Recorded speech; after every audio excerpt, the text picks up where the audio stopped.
Good morning, all. Hope everybody's well this morning. A little bit of dusting outside, a little bit of white stuff on the ground, though. Snow. So we've been walking with Jesus in Luke again. And a very simple phrase kind of spoke to me. So last time we were together, what we looked at was Jesus having sent the 12 out. And the work that they did in the community, among the people, preaching the kingdom, healing the sick,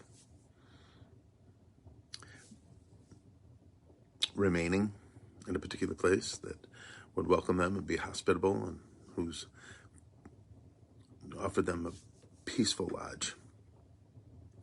One of the things we recognized in that context of that was all the things that Jesus had given them to do and the manner with which they would do it began to transform lives, and somehow that got to Herod. In other words, even though they went about their business and did not make a show of it, it would seem, somehow the effect of the kingdom moving forward alerted the authorities that something was happening. And the whole idea there is this: Jesus instructs us that when we do an act of righteousness, when we serve, we're to do it in such a way that our left hand doesn't know what our right hand is doing. We're to do it humbly, modestly, quietly, secretly. In fact, Jesus uses the word secret. He says, what you do in secret, the Father will see, and you'll gain a reward. So although it wasn't secret in the sense that it was a whisper in a dark corner, it was not shouted out. It was not placed on a billboard. What Jesus had done was he had commissioned his disciples to move through villages and present the kingdom of heaven and to heal the sick and to give them hope. That movement alerted the authorities, whether the unseen or the seen, and the fact that the kingdom was moving forward made an impact. What does it have to do with us? It has to do with the fact that what God calls us to do is to just go about his business as he has ordained, as he orchestrates, and as he has commanded. Everyday life encounters with people within our sphere of influence that I have the privilege to meet and to speak to and to bring healing. Now you go, healing? Yeah, healing. Let me ask us this. There's certainly the healing of a broken finger, the healing of a organ that is suffering, the healing of skin that is, that has some epidural issue. Did I say what? No. What is this called? What's the skin called? I don't remember. That all being said, is Peter Wiggins with us today? Hey, Doc, you need to help me out there with what we call this stuff right here. Epidermis, thank you. That was Beth. Thank you very much. She's a genius. Where were we? I digress. Oh, there could be these physical ailments that the Lord may choose to heal. But the fact of the matter is, it's the ailments of the soul, of the spirit, of the mind, of the psyche that actually produces more ailment than anything the body can do.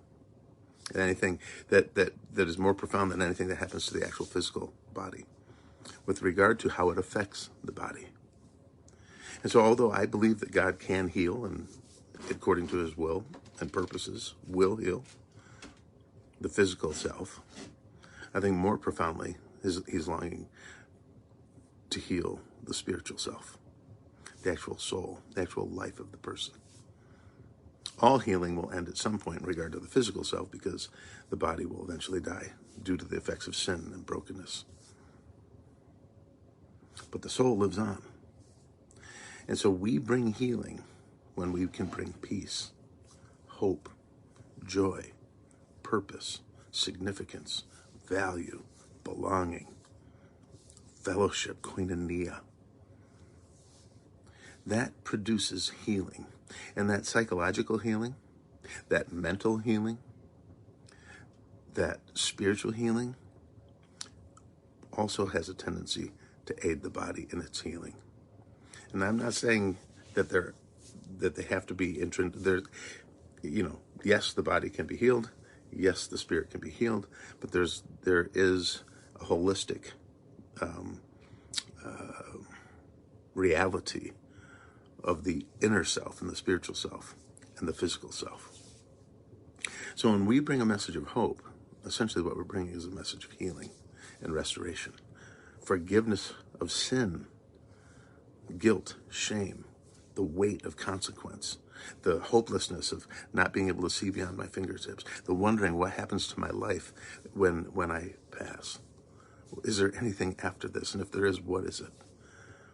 Those are all things that weigh on the human mind and the human heart and the human soul and the human psyche. And when we bring that forward with a message of hope and joy, it produces healing.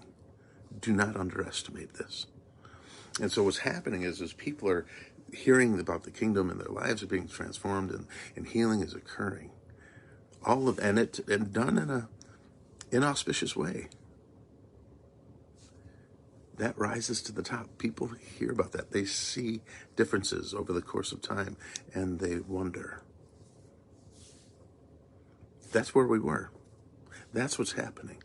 So what's happening next is this. The apostles now, we're in Luke 9, and start at verse 10. It says, when the apostles returned, they reported to Jesus what they had done. All the things that they had experienced, the homes they stayed in, the people who were hospitable to them, the peace that they experienced, the words that went out, the lives that were touched, the healings that occurred, the transformation of the lives before them. Then when the apostles returned, they reported to Jesus what they had done. Then Jesus took them with him, and they withdrew themselves to a town called Bethsaida.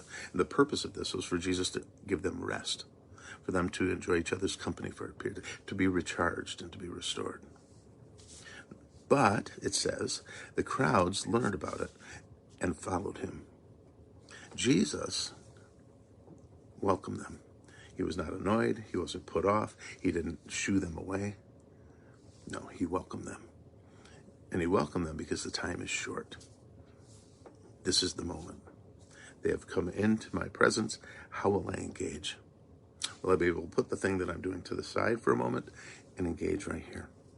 Do I realize that this moment is an orchestrated moment, that God is in the midst of it, and this is sacred? And the opportunity for me, and Jesus in this particular context, to actually demonstrate now to his disciples that he is about this thing, and what he sent them out to do is what the kingdom of heaven is. And it's not always you going, it's sometimes them coming. It's not always convenient, but it's always right. So look what he says. When the apostles returned, they reported to Jesus what they had done. Then he took them with him, and they withdrew by themselves to the town of Bethsaida. But the crowds learned about it, and they followed him. Why? They had heard. They had seen. Some had experienced. They were longing. They were wanting. They were intrigued. They were titillated. Some had hope and wanted that hope confirmed. Some didn't have hope and wanted to get some. Look what it says. He welcomed them. And I love this little phrase. He welcomed them and he spoke to them. See, this is where I want to land for the moment. When I picture this and I see Jesus leading his disciples to Bethsaida and to a place of quiet, and a place that they could spend some time to rejuvenate and to restore fellowship because they had been gone and now they've come back together. I assume that he's looking forward to this time with his disciples. I'm assuming that the disciples are looking forward to this time with Jesus. And they're debriefing, and they're talking, and they're celebrating, and they're asking questions. Why did it work here? Why didn't it work? Why would somebody receive us here and not there? Reconnecting, having conversation, laughing. The crowds begin to come forward, and Jesus looks up and sees them begin to come. And he turns to his disciples and said, we must meet them. We must be here with them. We must receive them. I don't know about you, but I've had times in my life where I was looking to go on vacation and spend some time on the beach and maybe be a little bit of a recluse and sit on my chair and be refreshed and restored. And within minutes, I have somebody come to me that want to speak. And within minutes, I encounter someone and conversation begins to ensue. And in my mind, I might say, well, I was really looking to relax and be by myself for a while. But something rises up inside, a joy, an anticipation of what's coming, the privilege of having this one-on-one encounter where the conversation begins to come and the connections are being made and you begin to pray in your spirit, Lord, help me to look like you today. May I speak your words today. Open the opportunity to share. And it begins with small talk, and it moves to, what do you do? And then moves to, what is your family like? And then it can move to, how's your life? It's an amazing thing when all of a sudden we're willing to be interrupted, inconvenienced, and we're willing and able to put that to the side for a moment and speak to them and speak with them. I love the simplicity of the phrase, and he spoke to them. He didn't teach them. He didn't preach at them. He didn't evangelize. No, he spoke with them. He spoke to them. There's a gentleness. There's a normalcy. There's a humanity about this. They would come, he would put aside what he was doing, and he would speak to them. The crowds learned about where he was, and they followed him, and he welcomed them. He didn't roll his eyes. He didn't have a deep sigh, although he may have privately. Not in their seeing. He welcomed them. He invited them. He engaged with them. And he spoke with them. We have opportunities throughout the day to be present, to be available, to be approachable, to be interruptible, to learn to put something aside for the sacred moment of an encounter where we may be given the privilege to welcome and speak. And although it may not be a full-blown gospel message in the moment, what it can be is kindness, consideration, courtesy, pleasantries, a shared smile, a moment of shared grief, a prayer, a welcoming, a seed planted for a future encounter, a future conversation that you might not even be able to have with this person, but the Lord orchestrates another encounter with another believer who then builds on the seed that you've planted, who waters it, who allows sun to shine on it, who pulls a weed out so that it would not be overwhelmed. We have to remember that our encounters don't happen in a vacuum. We're not the only ones affecting someone's life, but we are one of them that affects the life. And the impression that they get about God and Jesus has much to do with how it is we welcome and speak, how we respond when someone interrupts us or brings a moment of seeming inconvenience, when we have to put a task aside for the moment or invite them into the task if need be, but that we engage because this is the moment and it's the only one. And this is the encounter orchestrated by God. And this is a sacred moment that is to be shared and to be ministered in to and for. I love that phrase. He welcomed them and he spoke to them. May we dwell for a moment on what his countenance must have been, on the fact that for whatever reason the crowds certainly could have been just pushing in because it happened and crushing him because it happened or insisting because it happened. But imagine now them coming and what his countenance must have been, that he would look up and stand and welcome and receive and speak. That's a salve on the heart. That's the beginning of healing. That is a seed planted in soil that the Lord will bring others to water, to bring some into weed, and to cultivate, and to protect.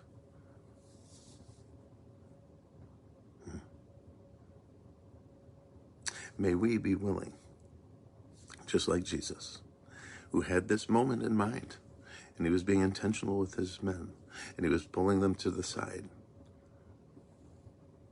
to be interrupted, to be inconvenienced, and to do so with a sense of joy and peace and opportunity. And may we welcome it and then speak as Christ would speak.